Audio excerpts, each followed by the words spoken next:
welcome to Leaders of Tomorrow, the only show on Indian television where you, the MSME, get center stage. This is ET Now's special daily initiative to give MSMEs and entrepreneurs the opportunity to be front and center on every industry and area that matters to you. Tonight on the show, we're talking Patna leading the urbanization age. That's part of a panel discussion my colleague Pooja did in the city. Do remember, we do 20 such panel discussions across the length and breadth of the country to connect better with you, the entrepreneur, and we have more details of that on our website, leadersoftomorrow.co.in. For now, listen in to some of the highlights.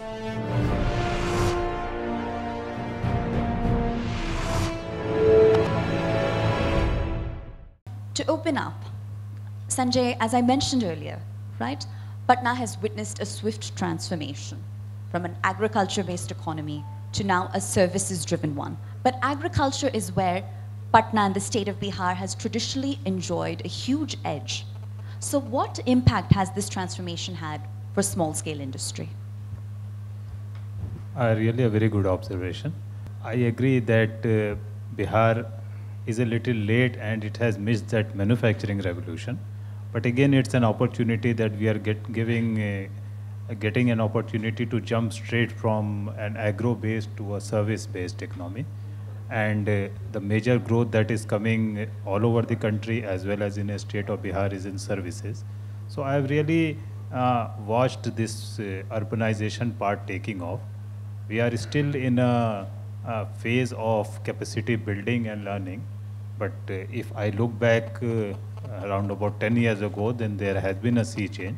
And I am really very bullish about the opportunities that MSME, particularly based in Bihar, will have because of this urbanization wave. Thank you. And Ruchi, you know, from first-hand experience, your voice carries a lot of weight here. So what are the opportunities that you've personally been able to capitalize on through the lens of iMithila? Thanks for the question. So iMithila, we started in the year 2016. I am an investment banker by profession working in Bombay. And I quit my job to start iMithila. I saw a huge potential and lots of opportunities in Bihar. Bihar for me is still a virgin territory if you see in terms of startups in small scale industries. So my idea of starting up and coming to Bihar was this untapped potential. I saw this as an opportunity in order to create job opportunity as well as be an aggregator. My startup is essentially dealing with the art and heritage of this place. So I act as an aggregator for having this art form marketed across the globe, which is in turn creating a lot of opportunities for the artisans as well as people who are working in the rural areas. We have set up our factories in order to manufacture things which were earlier getting manufactured outside, and we were just doing the painting kind of stuff. Now what we have done is we have got into the manufacturing part of the business. We have started manufacturing things on our own, setting up factories. So I think our example is a very good one for the other people as well to come to this place, see the untapped potential of the place and set up industries, small scale industries in order to provide opportunities and encash the untapped potential. And Abhishek, you know, Ruchi here has certainly leveraged the Make in India movement. And as we look at others like Digital India or Patna, for example, being a part of the government's smart city mission, what are the ground realities of these initiatives and how have they benefited this city? First of all, you know, in our journey of like 5-6 years, I came to Patna 5 years back. And if you see on an average, if you compare all the 5 years, you will see there is a change in the notion for this particular state, especially Patna if you take as a city. And now, I mean, if ET now is here in the city and talking about tech and, you know, all, entrepreneurship, startup, then obviously the city has developed. So the notion has changed. The intent is there. The policy has been with a welcoming approach. There has been new policies. And then there are leaders, there are young people who are here with their tech mind, who are here with their innovative mind, and they are ready to do some, bring some change, do something different to make Bihar a unique state in the country. And Dr. Patra, I believe nobody is closer to those tech minds than you, given your role at IIT Patna. What are the changes that you've observed in the younger demographic that's now entering the workforce? So I'm working for IIT Patna for last 10 years, and we have been actually closely seen this city.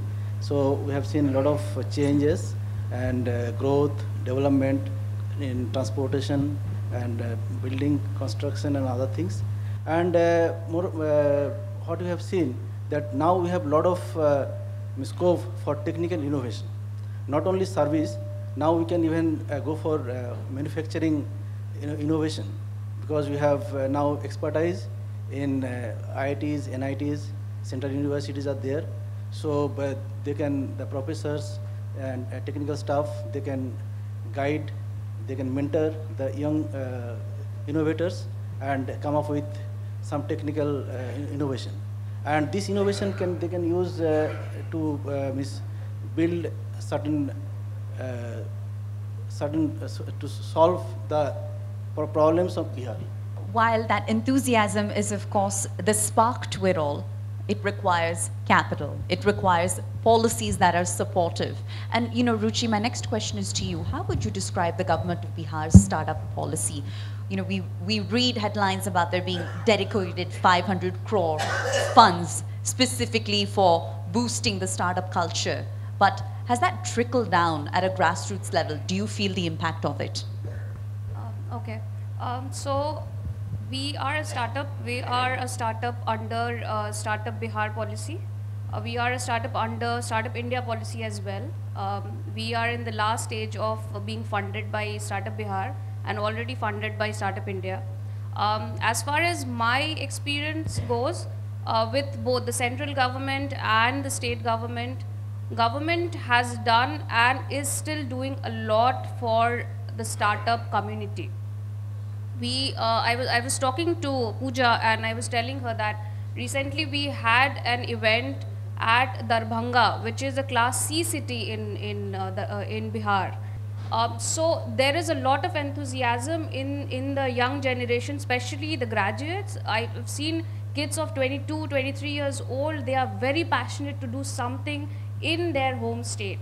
And I think that's a very encouraging thing. The government is, of course, encouraging people. I think under the Startup Bihar policy, more than 40 startups have already been funded. So yes, and they are providing great mentorship. I think, yes, the government is doing a lot. We are still on the cusp of a startup revolution, I would say that. There is a lot to be done still, but yes, the government is doing its bit and we are in the correct direction. And Abhishek, in your role at the Bihar Entrepreneurs Association, entrepreneurs approach you daily. How would you classify some of their most pressing needs, and is enough being done to meet those needs? Finally, in 2017, at 4th Bihar Entrepreneurship Summit, the policy was launched. So it was like hub and spoke model. You go to different districts, you get youth, you get motivate them, prepare them, and then help them in execution. So then you are getting people at the incubation center. What I'm trying to tell you that in last 5 years, we have tried to brand Bihar. We have tried to give the same opportunity to a person in Nawada, to a person in Betia, to a person in Siwan or Kishanganj. So this is how the inclusive growth and the grassroots innovation will come to the picture, whether it is IIT, it is BIA Incubation Center, it is BEA Incubation Center, CIMP, IIM Bodh. So you have to have that inclusive picture of each and every policy and the schemes of the government. That's absolutely fascinating. I especially like the point about trying to brand Bihar. And Dr. Patra, my question is to you. How has brand Bihar changed? What have been some of the biggest transformations that you've witnessed in how Bihar is perceived? I'm closely associated with Bihar Startup, and I have attended many meetings. And I have seen that now the government, Bihar government, they are very supportive. Even they have supported our incubation center So we are even with, along with Department of Electronics, and we are working on medical electronics. Similarly, we are working on agriculture and manufacturing startup. So we are taking a lot of young talented people to start their business, to incubate them. We are giving them mentorship. So we have seen a lot of changes, and that is positive, and hope this will further, the situation will further improve. Time for a break. We'll continue bringing you the highlights of a panel discussion from Patna on the other side. Do stay tuned.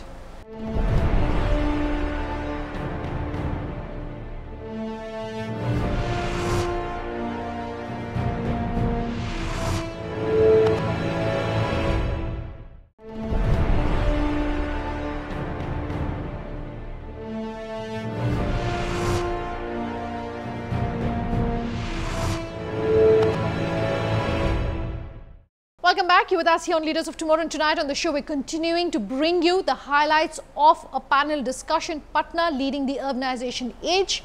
Do take a look.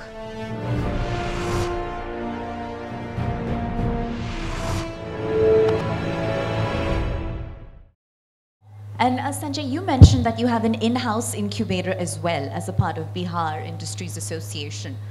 How does an MSME in the audience, for example, get considered to become a part of that incubation center, and how do they stand to benefit from the association? Even before this startup revolution came, or we and several other organizations launched incubation, Bihar Industries Association as an organization, we have been working for last 75 years. We have been almost exclusively focused on industries in Bihar, which by default is primarily MSME. So we have been working very closely with MSMEs, and though they are facing challenges all over the country because of intense competition, and in Bihar because the ecosystem is lacking, this whole incubation and startup is something we look upon as entrepreneurship development. Finally, there was a time when startup meant only somebody or some organization who is net-based and who is only using technology to, let's say, convert some physical process into a net-based process. But in Bihar particularly, we have seen that startup is for any new enterprise or entrepreneur that is coming up. And a lot of startups are happening in sectors which were not traditionally identified as being, let's say, startup sectors. Sectors like renewable energy or agriculture development or sectors like these. So we really look upon startups in Bihar, also in India, as new entrepreneurs coming up, and this will certainly have a multiplier effect, and it will change the whole psychology of a young person who is coming into the economy. And Ruchi, iMithila can also be described that way, as a startup that you wouldn't think of in the traditional sense, right? And you really do your bit in bridging the gap between the urban and the most marginalized of communities. What I'd like to understand is, in this mission of yours, were you aware of resources like the Startup Yatra, the Bihar Industry Association, or Entrepreneurs Association, or did you go at it on your own, charting your own course without the help of these resources? That's a tricky question for me, actually. So, as I said, I was an investment banker working at Bombay. I am a first-generation entrepreneur in my family. So I had my own bits of challenges, and of course being an entrepreneur is even more one notch higher difficult. So to be honest, when we started in 2016, we did not know anything about any scheme which was available from the central or state government. We always felt, my team and I have always felt that you need to do your research right, whether you are in a job or whether you want to have your own startup. So for us, our team and I, we did our research right from understanding about the business to understanding what all schemes are available, what all organizations are available. Dr. Patra, as you evaluate prospective companies before opening the doors to them in your incubation center, what are you looking for? And what are the red flags? So generally we evaluate the proposals from Bihar startup, and also as we are having a startup from Department of Electronics, so we take separate applications from them, and then we conduct one seminar. We are called the incubating, and there what we look for, that the innovativeness of the proposal and also the sustainability. Sustainability means whether this is going to be benefited, this is going to benefit, or it can have a potential to having commercialization with a very shorter period of time. It can come. And Abhishek, as entrepreneurs approach you, what would you describe as some of the most common errors, whether it's in the way they've structured their business model, their approach to obtaining capital, the way they've built out their management team? How would you classify some of the trends you've observed that hold startups and MSMEs back? Especially in Bihar and Jharkhand, we have seen that, we still need a lot of hand-holding in developing a profitable, sustainable business model. There is lack of market research reports available for startups. Take, for example, every day we get 100 calls, and there is a person, who want to start anything related to an online service company. You can take it a cab service or tourist customized tourist service. So the data is not available for them, and so one, that the primary research, the ground research, the feasibility study, that is what is missing. The second, that we recommend to select a very strong team. As the professor said, that people rush to start here. We need to start in 1 month, then they have to start. What we recommend, that you take a couple of months, then you start. You build a good team, you do a good market research, and maybe you start with one idea, and after 2 months you change your idea because the market research was wrong. So this is the second point. The third, for generating funds, we obviously, because you would be knowing the private investment in the country is much more, the investors are much more intelligent and much more demanding. So these are, few recommendations. And the last one is that always open your ears. Always keep on developing your network. Join more and more meetings like this. Meet more and more mentors, investors, and network more and more, not only in this state, but maybe all over the country. We read headlines about the government of Bihar purchasing 5,000 acres of land to set up industrial parks, for example, which some would argue is a clear signal of its intention to stimulate small-scale industry. So how much of this do you attribute to the government? I have a different viewpoint. In the last 5 years, I have seen 5-6 industry commissioners, the different governments. We had different policies. If you talk at the micro level, the policy has not been able to, give that much for which it, with the intent that it was made, earlier. I think Mr. Sanjay will also agree with that. He's a very senior businessman. And the second thing, so the policy implementation and the implementation period. So that is what is, you take a product and then you take warranty for 2 to 3 years. It's just similar for a policy. You make a policy, you launch a policy, and for 2 to 3 years, there should be warranty on that policy that it will be implemented with the objective it has been made. So the implementation is a big challenge.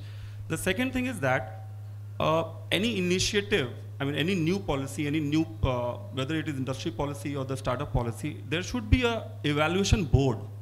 There should be evaluation board with non-government people, business experts, industrialists, maybe startup experts, bankers, financial institutions, non-banking financial institutions, or maybe some advisors, senior advisors. The policy is launched, the implementation has started, but there is no particular target, that what target we are going to achieve in this first year, the second year, third year, and what will be the modification in that particular policy after 3 years. We are seeing a lot of growth in services industry, in manufacturing industries, and these service industries are getting promoted because of the manufacturing industries being placed here. So these are just the supporting part for the manufacturing industry. You have a manufacturing industry, logistics is there to support, then you have cold storage. These industries are there to support the manufacturing part of it. So I think there is a lot of potential here. Patna being declared as one of the smart cities, again it is going to open up a lot of venues for SMEs especially. And I think the kind of urbanization which is taking place in Patna, many people coming here, and Patna being the door to eastern and northeastern states, it is the most convenient place. Kolkata being very near to it as a port. I think Patna has a huge potential for SMEs as well, and more people are coming to Patna and setting up their industries and services industries in specific to spur the growth rate of Patna. That's our show tonight. If you have any feedback, here's how you get in touch. leadersoftomorrowtimesgroup.com is our email ID. On Facebook, you can reach us at Leaders of Tomorrow on ET Now. On Twitter, tweet at us at LOT_ET Now or Sunanda_J. We love hearing from you, so do keep your suggestions and your comments coming in. Thanks for watching. Have a good night.